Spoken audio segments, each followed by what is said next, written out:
na bon chawin tunil ha khangdong lam hil som nga lenga channa webinar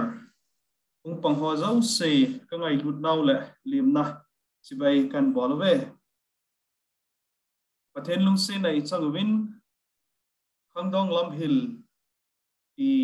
COVID-19 lockdown na muntin ot do theilawa phadawin in namun wa ko na khat la khat eki homa to thei diu le ki til kho to diu dei sa nai na hum ke bol do in tunil ha hi Saturday nil ha webinar bolo som nga la nga bei chan na hitan jing hai ni kho ai ho in di a manipula cheng kuki cha te in chawang ku tia eman na jiwa hi to kelhonin tunil ha hin chawang ku to kisai ya haulimna needing hi akidei sain chin pu Dr. S Changloi kuki in pi semang chule khangdong lam hila dinga jong director chule tua Restoration Theological College principal jong jinglai ulapa chonna phata cha gilta hemi ahina bana izakaya ai pui hoyu ahi jing in tunila hi ama special in anaki temin kut pathen lungde ya manding ti hi ti thu pi sei pi duwahin chawang kut ti hi manipulin emangon chula kut hi zat cho momin kut mai ki ti le apaham chapchar kut oini neyon Mizorama thupi ta in emangon chule mim kut itin Nagalena ai mi hon thupi ta in mangkidun chule manipula ai kuki cha te dinga chu hi chi chawang kut hi October November tarikh khatna mandinga the government in happy na citizen ai happy na ni khu wahin chi hung hun ding to kis thonin chi kut kal dot na tu na webinar hi in a ball dio he ti he masa ga sei da he pi hele phat ho zo se pathin koma ki wop sana nei tin chiu tin na pan ka chalu hi te tau te lungsit na dim kapau hinsing pathin na lungsit na ei chanawin tuni ha khangdong lam hil webinar ka hin gun jiu som nga langa bei chan na jong phata cha a phat dam na nei pe uwa ka phat pe ho phata cha pan ki thei te dinga kom zalun ka ke pa win min ka thang ba we chawang kut kiti hi pula pate khanga pat anamanu ki pa gol nop chule nangin na phat thei bo na sim sen lo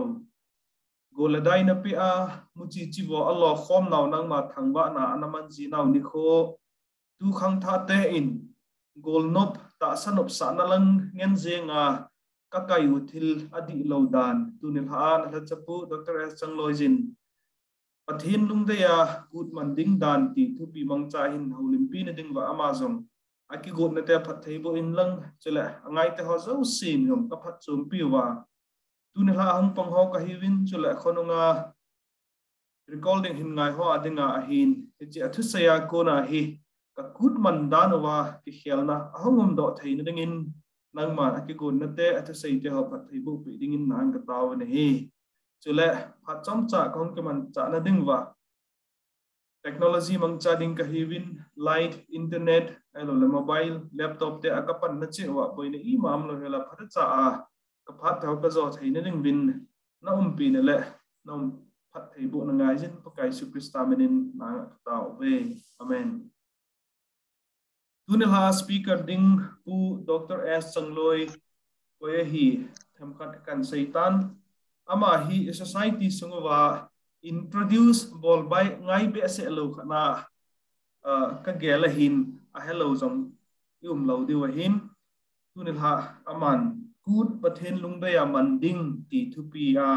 holim na ene pe du tok honin tun ama pha pe do tawe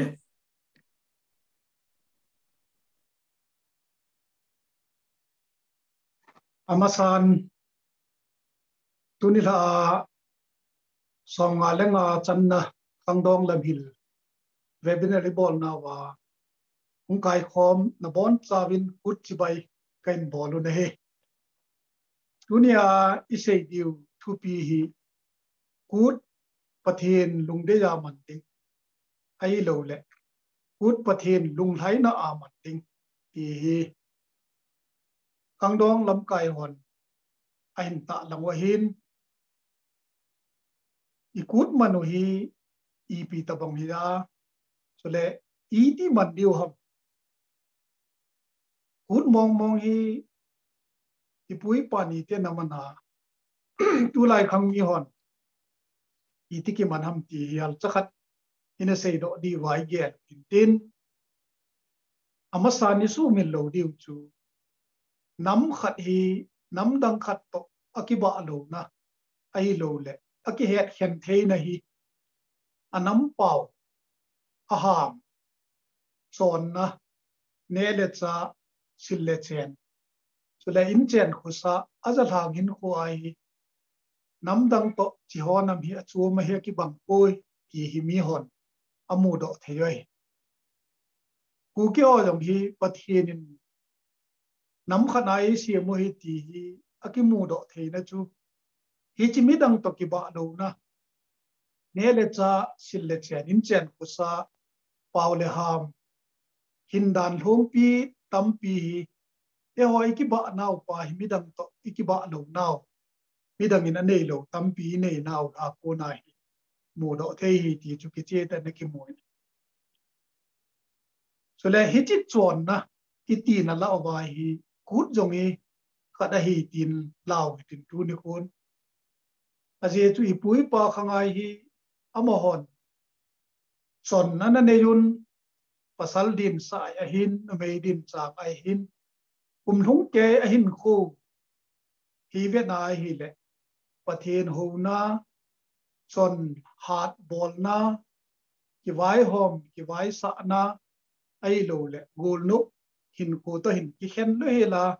thung ke ja hin ko na man le ki mu do thi ne hi je chun hi chi tapang ho loi hi Christian ni hung hi zo pha du hin in nei gam thei ta hi una hi le hi pui pa chun akhang po a chu i tabang khat hi hin ko man son theam ti ho in a man nau na ai hut jong hi tu khanga i bol gal ka yu chon na hoi ta kha cho hi ti ka sei do no min ade a chon na ki ti hi ton so na den chu lo tabang he di ta sei ding chun khang khat chun pha sa hi le khang ki ni na man ki na khang thu na man te la chun chon na su ta bangai in la chi ka chon na we tia hel thei lo hel ti be se jong hi study bo la hi le chon na ki ti culture ki ti hi stagnant ai pon static ai pon ama hi ki hel jin the hi ti lo ki mu do thei ne ka sei lo na chu chon na hi Azalen sa omin chole chon na hi eisu chan sa omin hi chi chon na te ni hi Azalen sa pau English a chu culture that liberates us eisu chan sa chu culture that enslaves us enslave ei bol ho eisu chan sa ho ki kingazia liberate ei bol Azalen sa ho ei choi sang ho ki su jom ji hi ti hi dunia jong a vela e gel do ti vin ka de ne ka se thei ding chun gal lu la akiti pui pa khanga thinglang mi tam zo chun chon na ki ni in la ka chon na we tia tu ni khwai man te te thi ta lo he ji chu hi chi chon na chun ei su chan sa thi yo hi ja chu ida la ngai in la kut ki ti ho ta bang hi akhang po i chon naw mi dam i vet sa naw khata hin a hello lai ho khang tha ho dinga chu chita bang hi ka chon naw hi ti kil naw thu pi pen ta khat ong cha hin i chon nai ta lang naw in kho mi dam i vet sa naw thil phat ta khat ai ja chu chita bang chon na pa hi ate cha su joma apa thei pen dinga man ding hi hil thu pi pen ta khana ka gel je chun tu ni hin hi chi chuan na pa hi ti manwa hoi la hung kon hi da hoi la nga pha a tu ni kho ai i ti tam chule khang ki nai i ti man lew kan phading ham ti hi pha chom chakat sungai se di wa kan ke lai ama sa pe nai se di chun ku ti ep ki se na ham tam pa chun kut iti te ngole tu la ya ha het pen tau chu chawang kut hung do akun chun kut kiti hi definition he chum be khat hung su do eti the English island ho long isima the post harvest festival ti khat hina ki le chai ta bangai hi chi kut kiti pa hi festival ti chu gol no ma hi ki pum le jen kiti pa hin akut meaning pa hi apo zo jep loading kati na chu kut thu udan pa hi apo zo jep lu ham tin ka geli ne aje chu e ho la hi kut tam pi ne yun post harvest keu se hilowa in zo langa lu ne na sei banga chu chap sal kut tia mangloi e ho da chap pho kut tia jong mang omin thol hun kut mangloi mim kut mangloi chawang kut mangloi iman dan zat chom chi abon chang ke ya hi kut ki sa hi ja chu abon chang ke ya hi post harvest festival wa ki lo hi ti cho ki hedo thi ne hi chi aphat po a ki mang kut ki ti pai hi gol nop keu se ta chun etat thi thei be sen ka gel pun aje chu ipui pan kut aman dan ku phate cha hin vet tiang chule pathin ho na zawin ki vai hom na zawin chule gol no aza hi chang thum hi ki khen the lo he la ku na cha na man hi ti cho ki mo do the ne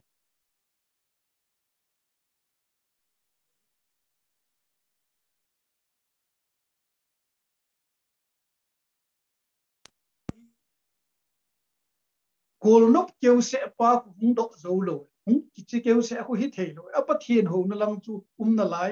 ki vai hom na na lai hi je chun ipui pan kut aman pa hi phate chai bet tiang chule kut hi festival ti jeng sang chun thil khat akigal kai tiang le thanksgiving tabanga hu kinit khat kilo khat ko hung doi hi ja kinit le akilo pa hi phate chai su to tiang kut ti pa hi hung do the na kilam hinla kut kiti hin akinit akilo ai lo le hi ta tu sei tel anit na ai ahoi lo dang long kinit ti chu ki pa lo na long chu kinit lo min hin la ku dai hi ki pa na lang sang kinit ha hi la ati na kilangin ipui pan kut tau te atiu hu nin no bol tau te ati na wai nin no ki ti ai hi anop lang keu se gol se lang keu chai pon a festival keu chai pon ani nu thil tam pia pathin ho na jong zau tha he ti pai tu ni kho ave la kham dong hon he be di ka de ne ani chan nai se di wa ka de chu pula pa chon na ki sei pau chem pa hi hal cha khat tu ni khu na ve ling tel do ki no tin ineu lai chun pu da ki manai le ku chu ka sei thei pen ta chu gam pi yang ten pu chon pa chon na tho ka veu te ti pau nam tha khat hi na mang tu ni kho ge yong hin imang na la yun pu chon pa chon na tho ti pau chen pa hi hatte chan pau chen hi nga yun lang study bol leo chu pu chon pa chon in a vet sa chu tu ni kho a aga ve ho loi hin ama ho chon na he ta poi ti khat cha vet do akimu do pu chon pa chon at tho kitikin na lai chun amao chon na he ta pon apu pa chon na cha tho ba he tai ti chu ki mu do the ki ne e ho a chi ho loi chun hi chi a tho pau chi ka vet a hin hi chi pau nam la di do kha in ka gelin ipu ipa chon na I tho tho diu hi lo bin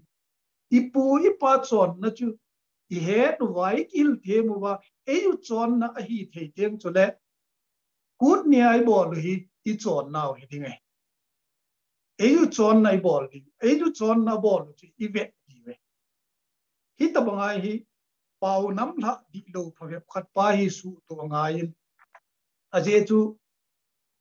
EP hi ham ti hi thu sei la sa ai ki mu do the hi ja chu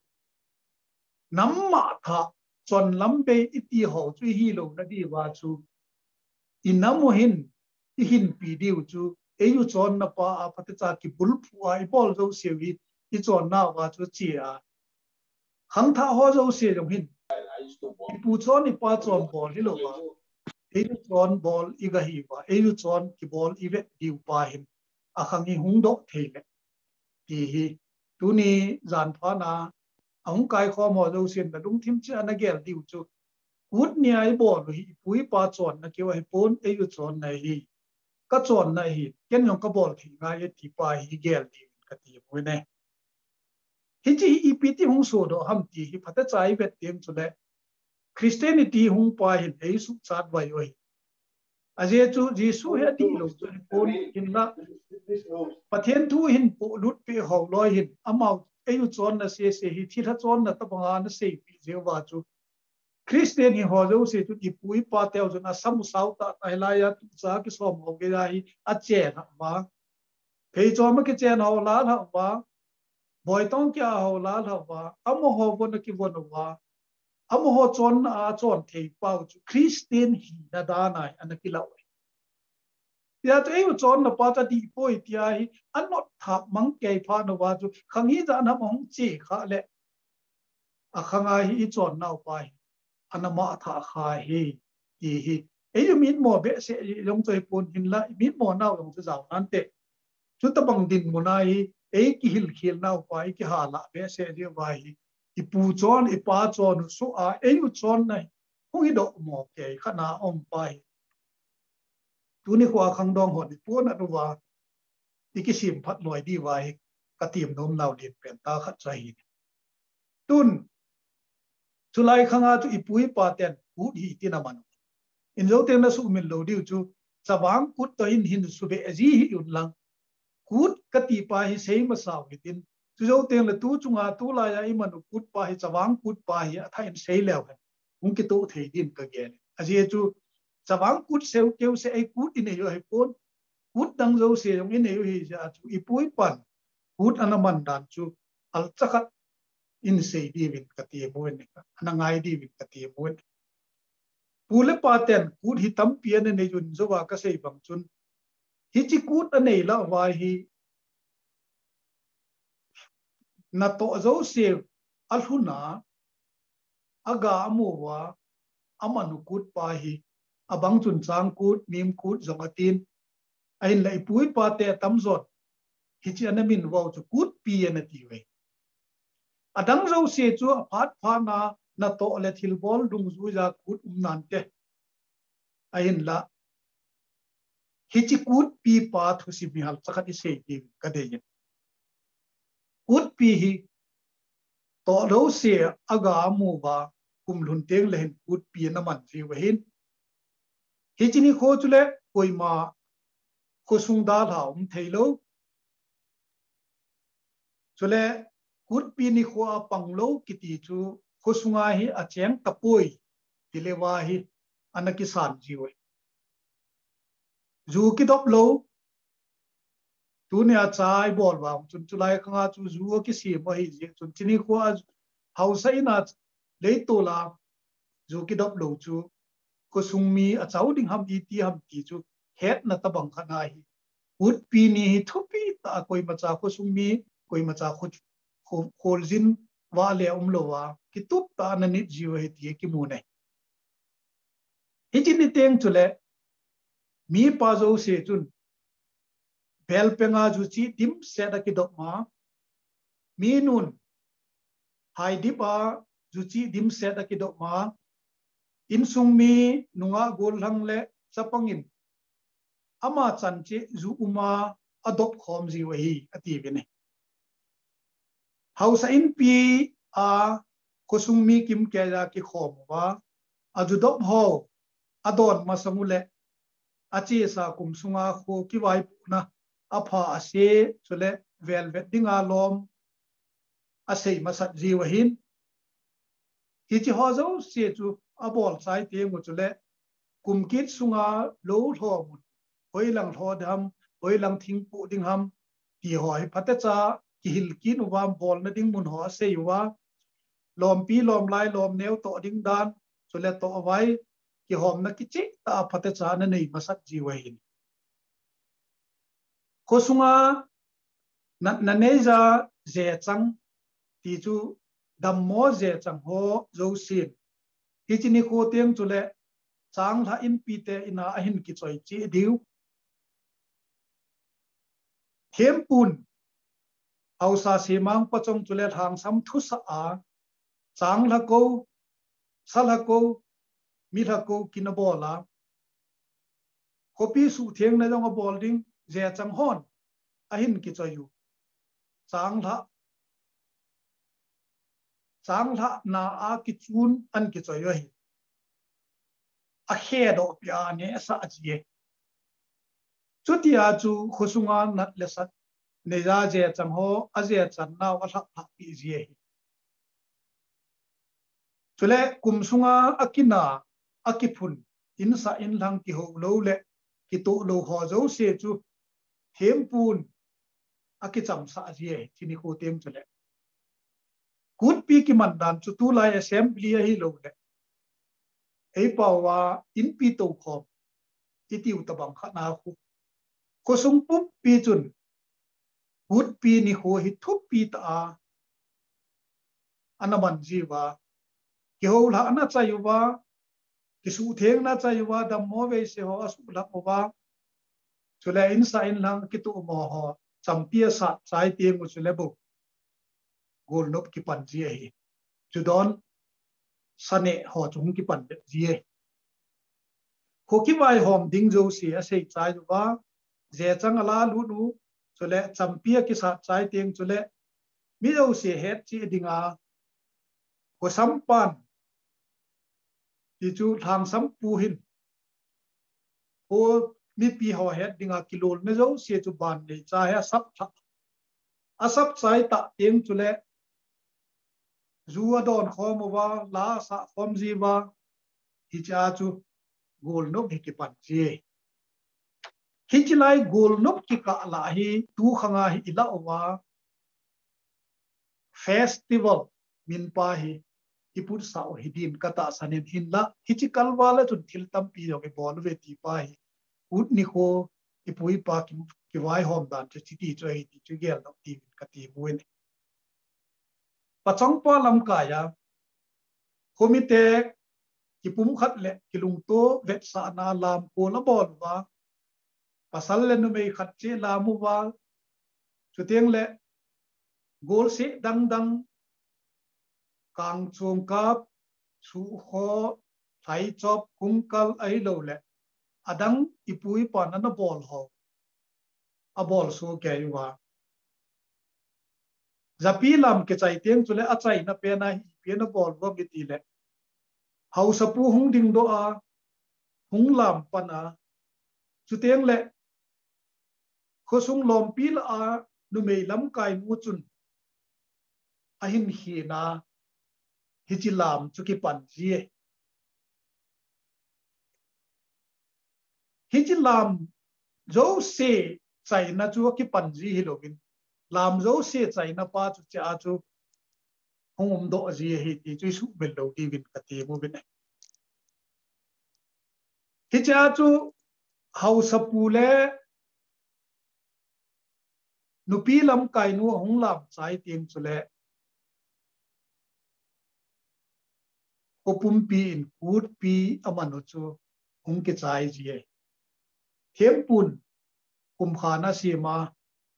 aban chu kut pi ke chaya thini khuwa hi kut kiti khat chu kut pi ni khu kha chaman chai ji we ti so ki mu do thi ne hi chi chu ipui pa te man dan kut choi hin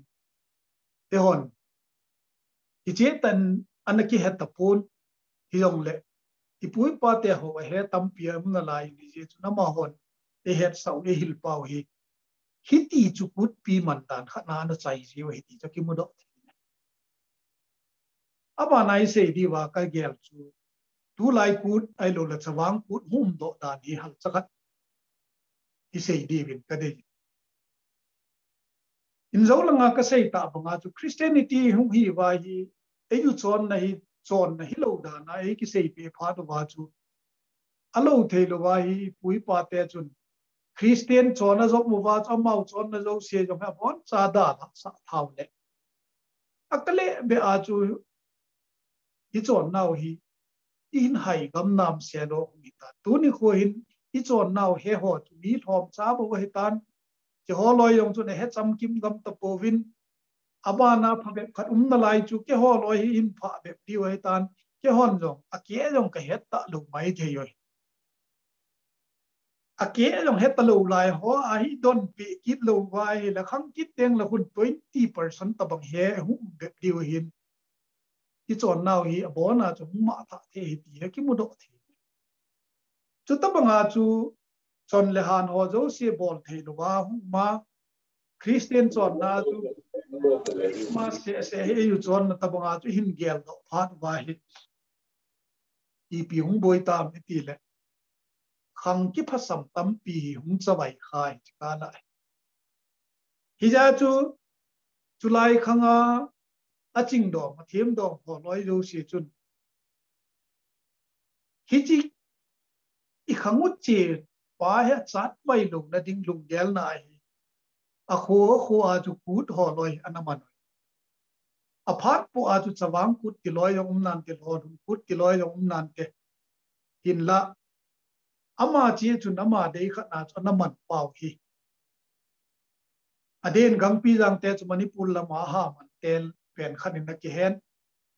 Nagaland na chun in bung te chun kut amano chu kumsang la jako som kolani chun silver jubilee mangu veti chu ti hi le chun kumsang la jako som gup la sagi som gup le ko dung ham som gup la sagi dung hama chu kut hen man pat wana hetan chu ta bang chun Manipur la chu gang pi jang ten sot ta na mangu veti hi he hi chi kut ki mang ho loi za ko na hi midang tampi a he ai lo na hin pat do na hin kimin phachi jong le gamin pha the dinga kilang pen ta khat hi aum ta lo pu hol khumang au kip chulai khanga chu minister lo na hi jing je chun adang tampi mezol pagin holoi pane holoi koi tampi hin ana gongun alam pi chu na pan jong le hin lai pi kho a hin popular sa hi pa hol khumang chu hi ti te na ka he aji chu minister lo hin sumla pai power langa dang jo sia chu ki thopia kangdong ho na to pa ya na lol hinga hi ka gele ne Manipur la state le pum pi thale nga hin man chu kum sang le ko som sagi le ko kai thil man bia inaman pau he ama sapen hi in kata sani hi chi jo wa pat chun akum kum hin iman thei kum man thei lo kum lo le mang ta vin mi zo se thano min ki pun khom nop the jeng hin ko khat chona chin government head pe chun kum sang le ko som gel le ni hin Manipur state pumpi holiday la chuna hung pam thei tan ki pam ta khat chu chawang kut ti hi Manipur state pumpi adinga chu general holiday ka nai hum do he ta ne lang khan chun Nagaland te chun mim kut ti hi anamangun hi chi mim kut hi January som la gup la som la sagia na man ji wahin restricted holiday hi ding phat chun chief minister chun ni ko khat bo na ki pedio he ati je wa chun ni ko ki len sa wa January som la sagi pa hi restricted holiday a Nagaland kun aphun do pe wahin chu go cho hi pon kum phawe ba chi tan chawang kut jo Manipur le Assam ma jong phate cha government in the head pe je chun nó hòn rồi chỉ ni khô trong chú restricted holiday nó cái đèn lùi tiêm kỳ xem puna xây ra chú anh khó sa kỳ nó lệ na cái lệ này hi mím cút trong savang cút trong anh ni à chú Nagaland pumpia dinga chú restricted holiday ni anh ấy bỏ mọi ta này chú lệ sao mà hi tiki na mitia sao mà hi cookie cha te zo se chun chawang put tia hi phat sot pi cho na man cho hi tan ai la general holiday ya hi mu do now general holiday pu restricted holiday ya hi mu do now hi kum sang ni le som lagu October som ni le ko ni a chu ki phum do hi ti ki mu do the restricted holiday ki wa hi pon atam now pen ta tua Dima Hasao district a hi district khana dinga to general holiday a ki bol do ki do hi even I hi le ipui pa te ho bin ipiku ni nan mang ta jong le tu lai khang mi hon ki pun khom na the ya ki si mo aphat pu a in zo langa chawang kut ki ti hi a khang aphat chawang lai pa hi ki manga chawang kut ki ti hin te ka ti pa hi a khang pu a hung ki sim hi jong le tu lai dinga tu chi chawang kut ki ti pa hi a popular pen ta khat cho hetan so la state thuma hin general holiday restricted holiday in government in a head PVT dong chu avelai head David kati mu ne Manipur la hi EP hung ti le sawang pa hi kila do ham ti hi al chakhat hi head be diu ka dei amin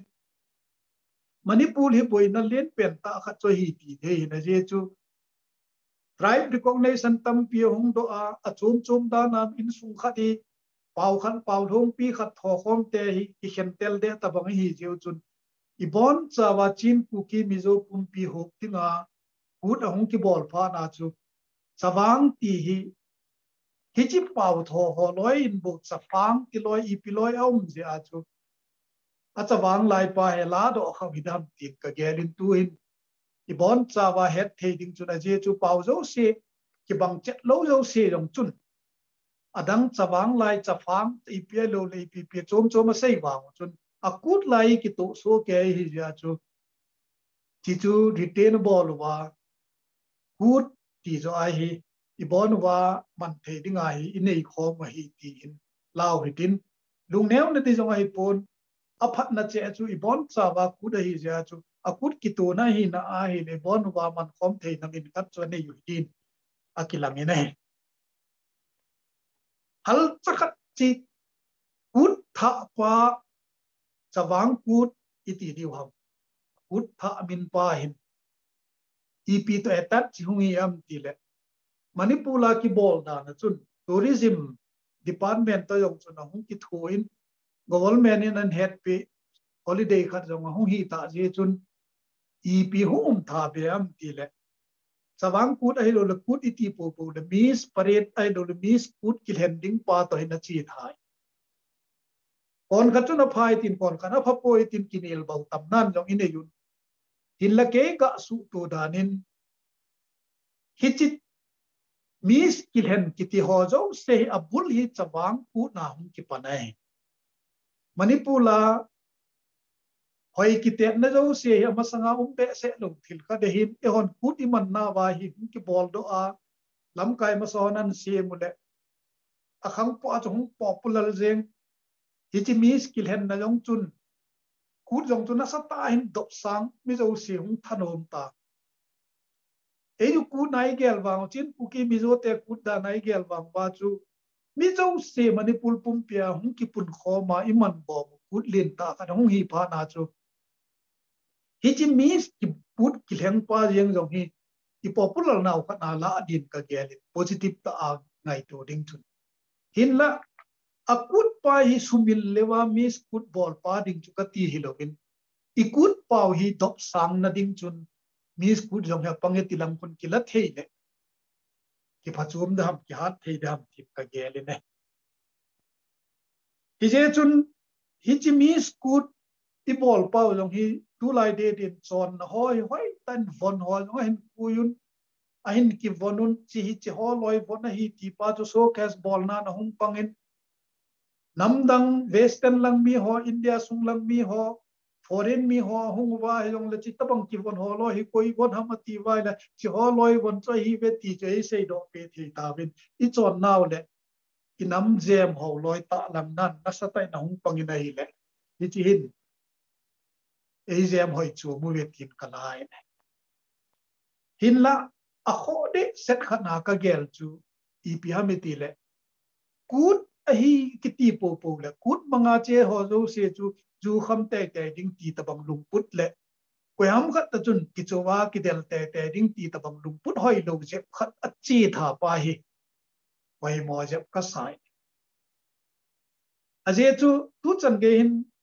ho lama lam kai ho dinga chu thanom ta aga zaw na thei a hi lo ko matamin aje chu ho bung mi long chu akhama wa long hung dim set zin lai hetan emin mo long cha hei tin kilat ta le ain la phenga dop chu zu kham sawa na mun khana achi do pa hi ipui pan na bol lo a hi pon tu lai khang ho loi ni sim do thil phalo kha in ka gelin chi pa hi theile ki sutup dom theile bang u hi hoi je min te ti ka ta san lim pe ta khat chai aje chu mi hon I nam je mu ta lam na inam la mu vet nom na inam la ungai nom na I chon now cultural su ho vet nom na sang chun ingol now izu kham now ikina now police ho khut tha thau na I pan na ho zo hi min ain ha mu za ta na hi le e ho ding chun hil phai ball pau hi chi phalo mel khat I ball ho lo hin overshadow ball in ti chu hi chi ho zo chumi na mu gam tan a hoi na pa hi min am le mu gam ta pu na hi le po na dum ka sa ta kha chu chi lai he hi ja tu ni ko a hi thu pia hum ki ta lang ba nga chu ku chu I pia ti le I chon na hi nga la Christian la hi ngal ta ba hi le ki ngol sa na amang lo ba pathian lung thai na hi man thi lu ham ti pa hi ki do diu kha na ka ngai tu kha chai hi ja chu hi chi thu pi chu hung ki ta lang in ngai to ipui pan aman kut chon na mogil pa chu mang lu he la ko ya adang sim phat thei chu sim phat na ai wa nga Christian khati ta je wa chu ki ngol sa nai lo ba pathian ei sim pau lung lai na tu chun ki tu a ti man thei diu ham ti pai tu ni khwa khang dom hoi ki do di ka ti bon hut mang pani tim set ta vin ni thum mang loi yo mam jin chule jing la thai le hut hung lung de hi ti man ki diu ham pai se wa hoya phajo se bol na tu nei wa a chai na ni la teng la tha thau na kina na ki del na a pheng la nga ki pe to na ju kham sawa na I man ki diu ham ata chan ngai tu lew han ka de I pi ding a ku di man ju kham na ding ham sawa na ding ki del na ding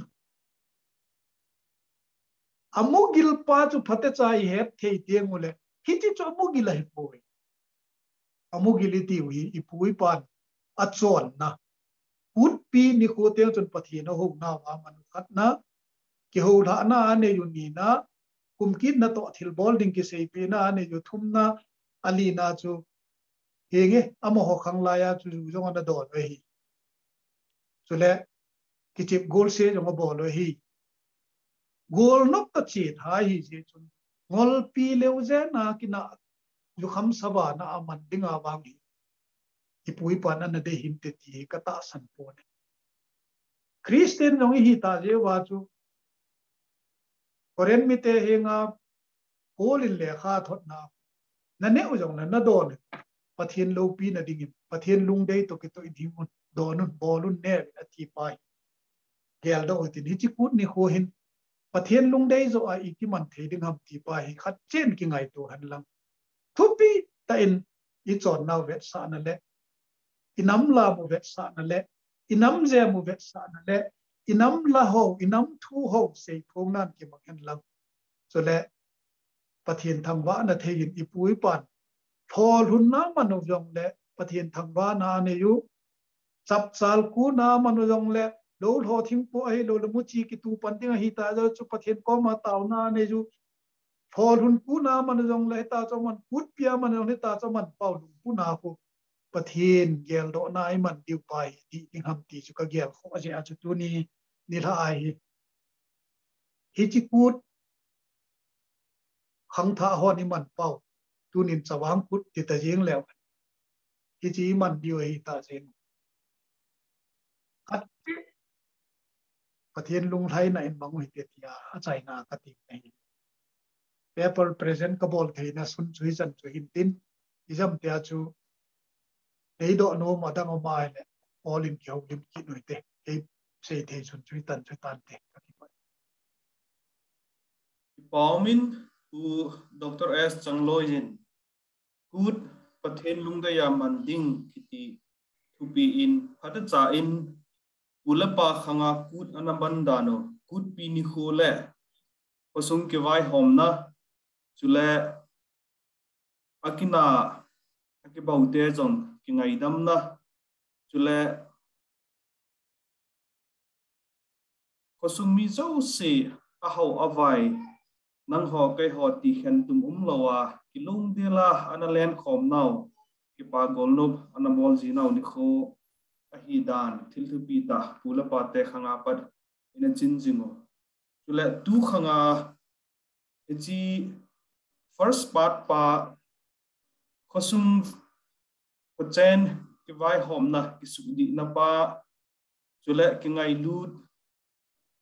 so pi ula nau hi na cham de la thakana ana len khom na pau sangin ham gol nop lang pa bo I focus pau hin tu khanga tham cha khe kut ichi leng na dan wa hung kila na hi dan ho phada chanin sei pi win achunga ki pa thu sei bin he tu hin koi tabang thu do dong nom chule a holim na ko na het che be nei nom le phat chom cha unmute hin ki bolwa in do theu heti and had sign phat chom cha Q&A session dong ga nei khom la lighting bin phat hobe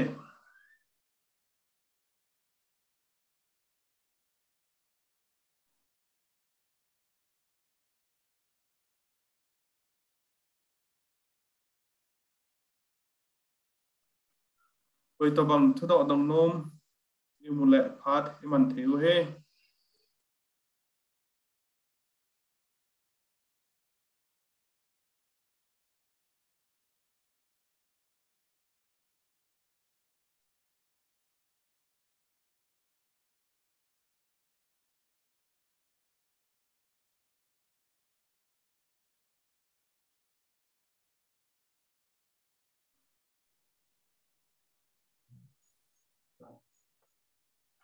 Hello, Lun. Paul, say hey. Oh. Ama sign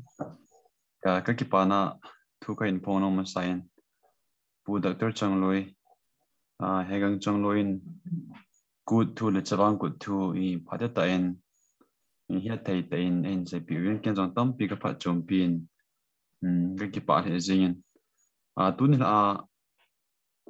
a background di ham good ong ki man panda na hin se na hoi ka sa ta che masanga pule pa te hoin ham good hi thil khat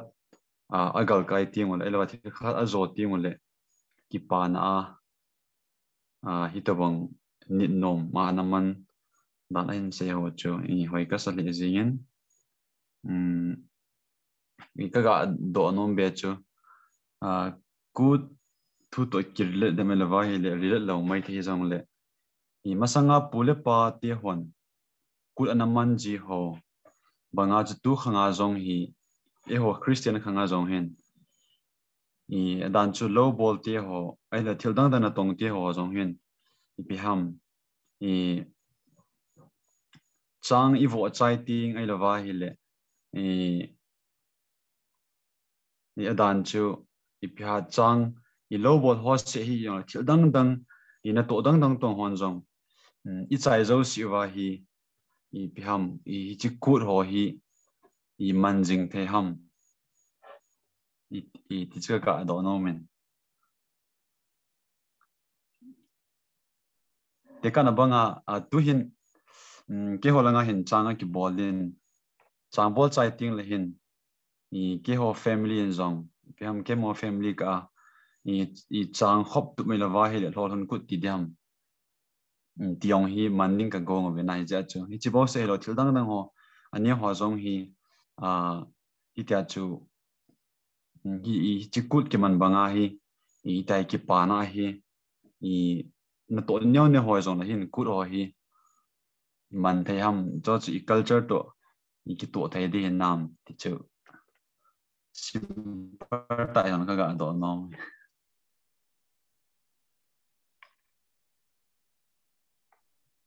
in don but no po cút thì ba hi nếu ai xây tập bằng ba chú nít nốt ball na cho lẽ ade se na chú ki pa na lang sang to hin ya be e chun to na do chú do thei ta khat cho hin je chú Christian hon amin pa chu mana ki pa thil lo se chu bol yam ti khat choi hal cha khat ka het khen ei dinga ka gel chu akut akiti teng lehin sang vela jong chu iti ki man dam ti khat jong chu gel tha ding ina ki lam na aje chu kut ki ti a hi akut pi chu ngai ai adi cha na ja chu khosung khat chun bang man moi be se lu ka gel ki kho to kho ma ni kho khat ka a ki chini kho chawang kut khel khel chu hi lo do kho sunga hi ki pa na zala ki bon chawa chu pathin lung lai na pathin dei ding da na hi lo ke ki pa na vet sa na chu kut khom wang chu phan tin ka ge ni sang tuma bol ding hi ten kut ti chu na po zo de nam ti khat dong chu ka dunga ki lam a je chu akut pa hi changa hi be se lovin kusung be khat chun khom ki pa khom in khu khat kuna chi na e ho nga chu Christian hi je wa chu Thanksgiving ta bangai lo le tu lai hin akale be khat pau koi langa hong kon ham mai cham ki ti ka ni ha manin mangon a Bible ma te chai bet ting le chun outdated min khat a hin ki chi min khadi pheng do mai man pau in a khial khat na chu chi Thanksgiving pa hi ki sei na ai di ge lo hiong le tia chu Thanksgiving a chu ki pa thulut na a chu pathian ko ma ki pa sei na ai man ba man the na la kut pa po zo po sa chu hoi di nam ka he chin je me chalai ka bang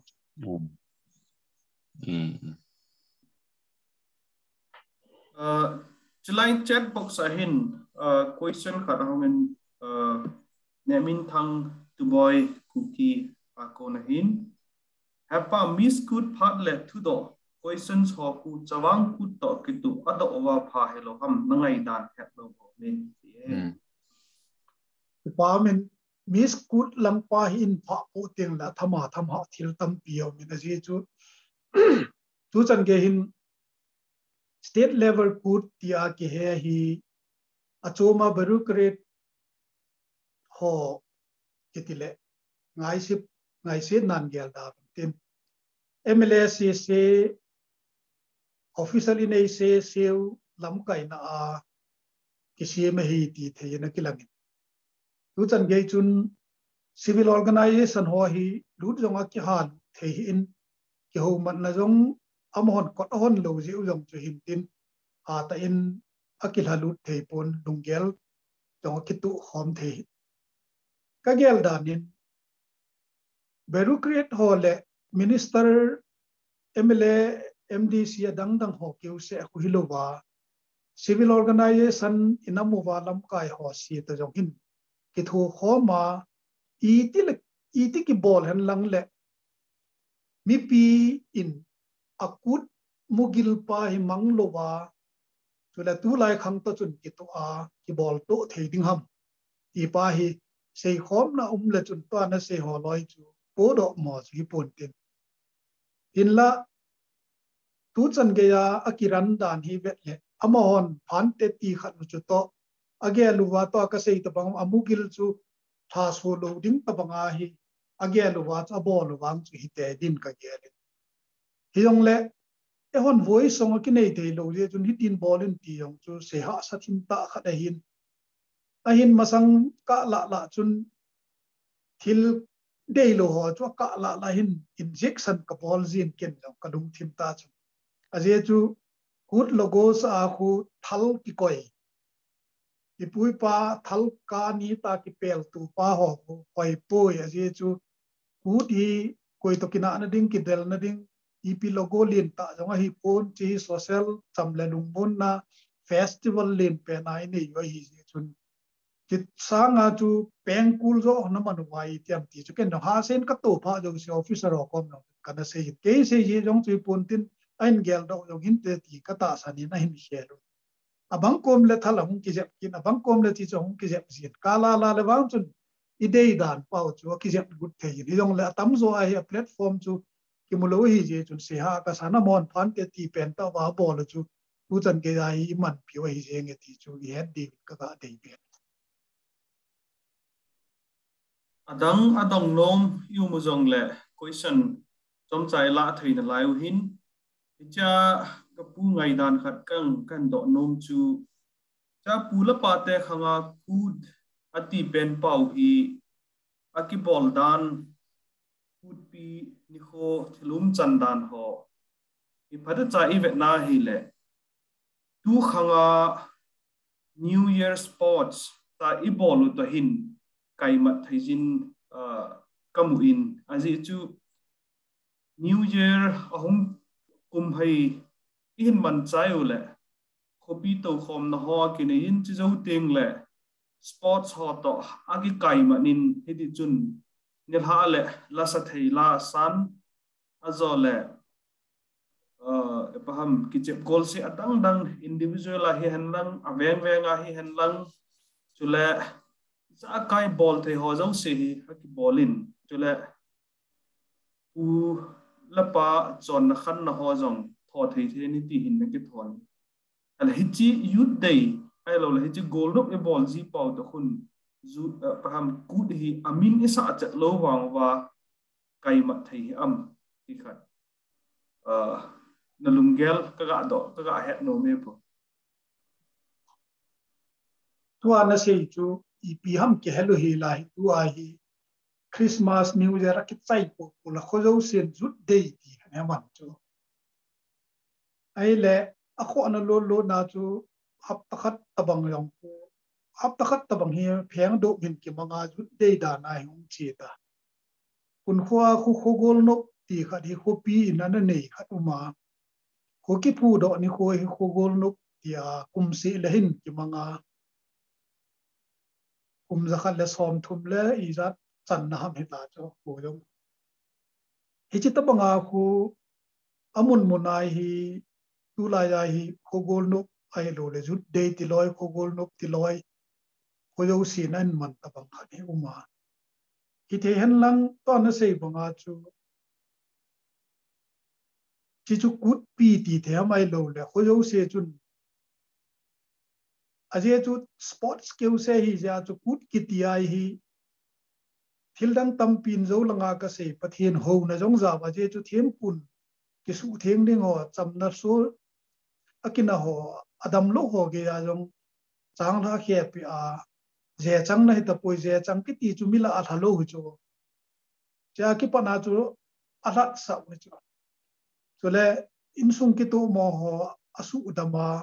akicham sa a kopi athan do a kopum pi chu ki than na khana jong chi chi akin thiam pa khu e ho langa hi don lo chu tu chanai ku iti na wa na e ho ni bolu apa khat chu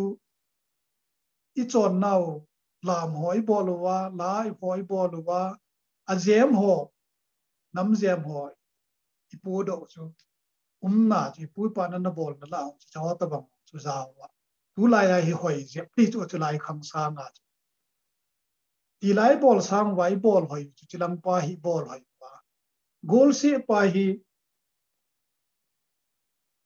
ke ho ung kilap thei ge ayong chu sawang kut ni le hin suna ko hoi langam khana kang chong se ti ho jong he ana bol thau ki ru chu koi lang ge ga mi tam chu ke ta hi hi chi goal se pa lang keu se hi lo wa thil thum pa hi che bom the han lang amugil pa hi ma tha lovin ichi diu pa hi ki che sa rom thele phade ham aje chu e ho i thep nau chu lampur ada chu bol le mi zo se chu ki mo ho thi so ke la chu ding do zo se chu ki tel ki tu ma mo sa thi so ke chu la bol ki li do ai le ki pe thai so ke volleyball hung ki li do le ki beng thai so ke ai wanga tu chan ge ya i phat mo je nau chu i pe ti le ki bol thai so ke ya ki machal thai lo ham ti pa hi ga se ding a apot chu lo chu a manager lo e hil di lo ki kai sang thai lo ki bon cha wa ki bol thai so ke hi ja hi chi chon nau pa jong hi i kai sang thai na di ba hi a hil ngai chu a hil them ngai chule a them ho a tu ki vet ngai i bon cha wa chu e yu wa hi thei na ding a chu ami zo se hin in het thei te mo chule i chon nau hi thei di chu ta cha heloi uma i piti sei da ma culture study bol na wa study bol hon ne het diu chu folk le fake lol le folk lol ati pa wa ku fake lol isu ga mu ta folk lol ki ti chu lam kol bolu te ti la koi macha ki hil ngai lo i bon chai ki lam thi so ke ko ngai lo achule training ngai lo ki thiam chu jong ngai lo ai thiam su ke pau ku folk lol hi chu ai ju chon nai chu ti lo wa tu ai chon nei man sa pha wa chu a thiam khat pa hi e hi lu ngai ta training hung ngai ta chila mi zo sen bol thei ta lo a bol thei se chon tho ti ngul le even wa su mi pe ha hung ngai hi chu ko fake lol ra ti chu culture study nai hi chi fake lol chu igal kai pha du wai hi i pu chon pa chon a thong ga veu ti chu hung do ai cho pau cheng chawai pai folk lol hi lai sia ai du wai ding bon chai thip diu hi ja tu ai i ki lu nga ya i thip che na di wai hi bon chai ung thip na di wai in la ha sa lo pi chu kum khat chu khun khwa hi kun khu te khun lam chi lam kul pa hi zat chu khat a chin chu atang det khat min bol lo khat a chin ma tha de hi pha na chu ka phu na a them nu pi ho ka ko wa nunga go lang zo sin ka ki hil sa de ni tha ania bon cha them jim i thip bai da nu i het sau e wa hi na hi ta nga chu ki bol the de to run le sports i bol pa lo pa pha chu ma hung do the de chu ai wang kut ti pa ai hi a component pa chu hing jep thi a chila ya kuna bol wang chu khusum pum pi khun e ma dei chi a chu phat chom thei na ding a debate hi ong le cultural dance hi ong le lucky te na hi ong le i pi ong le bol na hi ong le kut chet ti the ham mi ti the ham a je chu kut tam pi to hi man hi chawang kut hi hunga le pha na na hi ong le i ti hei tu dam khana chu bol mo chu kilo mai Pau mi gam pa ma ho hin tha be khat ka bol ki de bin recreation day ka ti win e chini le chun na to ho zo sian jong suti ka ke la owa ka ki su khom ba ta chu bol ki chem thei ka ki chepu ai lo le individual items ho jong chapang ho ading atum nula pa te ading atum khang tha ta ading atum azora group ma ading a chu volleyball football ti ho jong ball ni khokhat na denga chu game tam thei pen condense ki ball la ki team khom ji hi cho ta bang yong chene ho chlai good pi ti na hen min pha society ai lo la khosum khana cheng khom ho kilung to ta khana hung ki gop khom ji naw ni ti pa chu chẳng tôi ông chun cây mà thầy khăn in kalunga ahung langin tu nên hay lậu vợ hòm sa hề vào nguyên anu min pa solet kumpi pa jong ahung pangin ke pau min chule pu chon sei min chon ahung pangin chule ulen chule dang dang tampi ahung pangwin amahon jong lungel sebe nom hay lo la ne ule pa chom cha ga ahung hitin chu akijai le phat khum khana lang namano diwai te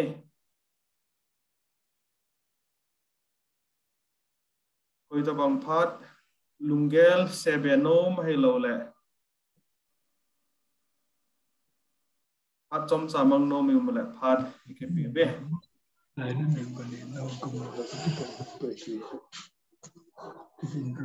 Lebon saben kucibai po kucibai pame ti tamang program dan gune mundang ala kecil loin tu kumi di kut manding dol kai na sei chu ki pamin thil chom be khar ga gisele good hi harvest festival hin a timing ho hi na November 1 ilhen pau hu itiam logical ta jiga gel changi ma ki khop tup jo le good hi man diu da la mi na December lang le ko kilometer kusunga ki mango hi sang ta November 1 jule state holiday tan iji ti lo dang ho kusunga ho hi Christmas masang je ma ho man the ham e kai ni pi masang lai pui pa da iti vela naman wam ti chu kaga do no me he pui pa te na manu ko adi chana chu thol hun mim kut ti khu mim hi muchi yo se la anu nung pen ta thing lang a yong an ki chen la ya chu ki pui pa te chun sang ala do chai ti le mim ho loi chu ki tung le hu na lai cho ya chu am la ki ti pa kho chai na pen ta mong mong a thil dang zo se ki la chai ya hu ki la hi ja mim kut teng le hin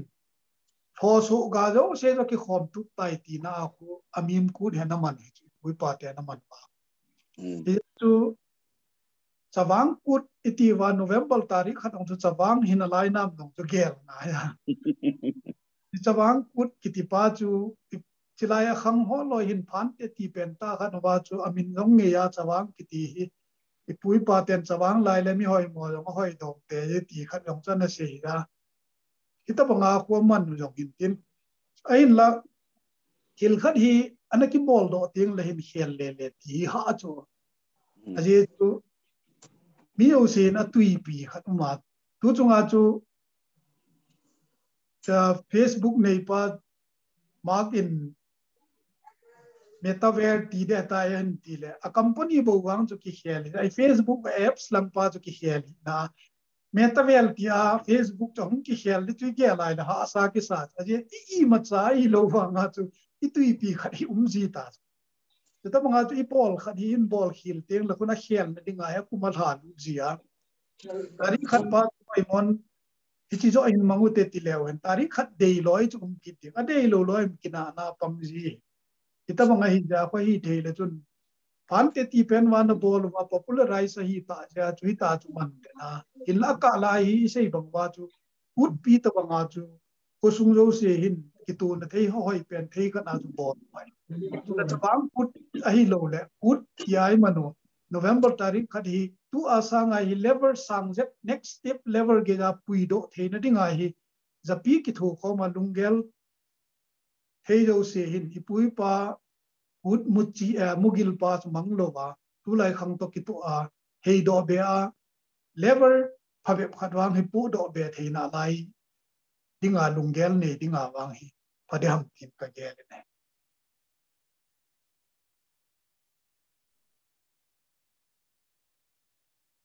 ki pau min ki phatu achai na lang ana mano ta hitin tunil ha pu Dr. S Changloin ki paum ta in pulapa ten kud aman ji dano phada chan ehil chet pe uin chule kud kiti hi pulapa te chun khosung ke vai hom kumhlung kaya hada cha ke vai hom theina diu ba ke hu tu na ni kho chule ana asa ai lo la akina akisa om jong le ki ngai dam ni kho chule khosunga a hau avai khen na behela ki lung to ta ana lam khom na ni kho he ti ai sei pe un ki pau min chule tu khanga pat e hon jong igial wa ikisu ding wa dei u la pa chon na iti pau hin i hon i nei ta lo a hi dan pa han ta lang chun a hen sei do chun na sata in lungel be ding ai piwin u la pa chon na itiu hi tu a jong e ho chon na hi na lai pa hi gela phata cha e hon no ikichin tu tiu he angai je ti hi ai ga sei do no movin eta bang thu man tam ta ai sei do pu tu dr s chang loi chu ga ki pa thu i sei win chula tu a kunin khang tha te in ama thu sei iza wa kunin kut hi man tam ta a mi pa wa chun value nei ta a man do diu hi lung win tu cheu te ti hi phat chai na a i sei win tin ama jong malama pathenin ato atham na iza kaya pathei bo in tin na bon chawin chainan utchibai kan peki dowe utchibai